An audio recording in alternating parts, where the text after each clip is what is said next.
ይሄ ምርጫ በአጠቃላይ ህዝበ ነቂስ የተሳተፈበት እንደሆነ መመልከት ይችላልሁ ባለሁበት ምርጫ ጣቢያ ማለት ነው። ይሄ ደግሞ ለምርጫው ህዝቡ በከፍተኛ ደረጃ ትኩረት የሰጠው መሆኑን የሚያመላክት ነው። በኔ ምልከታ በእኛ ሀገር ምርጫ ማካሄድ በተለይም ደግሞ የዲሞክራሲ ጀማሪ ሀገር እንደመሆኗ መጠን ትልቅ ፋይዳ ያለው ነው። እንደምታውቁት የዲሞክራሲ ዋነኛ መሰረት አንዱ መሰረት ማለት ነው ብቸኛው ባይሆንም ምርጫ ነው። በምርጫ የሚገለጸው የዲሞክራሲ መልክ በብዙ ሀገራት በአንድ ሀገር ውስጥ ዲሞክራሲ አለ ወይም የለም ከሚያስብሉ መስፈርቶች ውስጥ አንዱ ነው እና በኢትዮጵያም ውስጥ በህዝብ የተመረጠ መንግስት ማቋቋም በጣም አስፈላጊ ነገር ነው። ምክንያቱም አጠቃላይ የዲሞክራሲ ልምምዳችን እንደ ማንኛውም ታዳጊ ሀገር ዲሞክራሲ የዳበረበት ሀገር አይደለም እና ዲሞክራሲ የበለጠ እንዲዳብር በማድረግ በኩል ሁነኛ ሚና የሚጫወት ስለሆነ ይህ ምርጫ ትልቅ ፋይዳ አለው።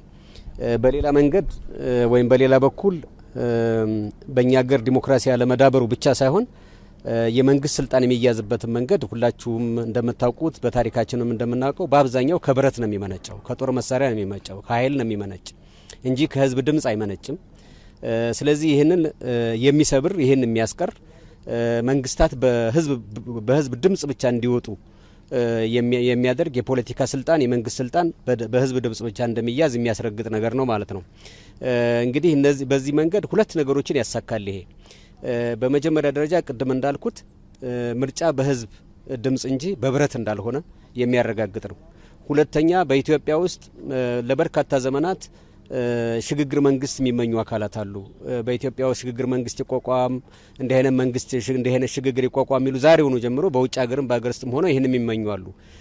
ይሄ ደግሞ ሁልጊዜ ኢትዮጵያ በሽግግር መንግስት ውስጥ የምታልፍ ከሆነ የጸና መንግስት የጸና ስርዓት አይኖራትም። ስለዚህ ህዝባዊና ህጋዊ የሆነ መንግስት ለመመስረት የሚያስችል ብቸኛው መንገድ የህዝብ ድምጽ ነው። በህዝብ ድምጽ የሚገኝ ምርጫ ነው ማለት ነው። ይሄ ማለት የዲሞክራሲ ተቋማትን በከፍተኛ ደረጃ ያሳድጋል።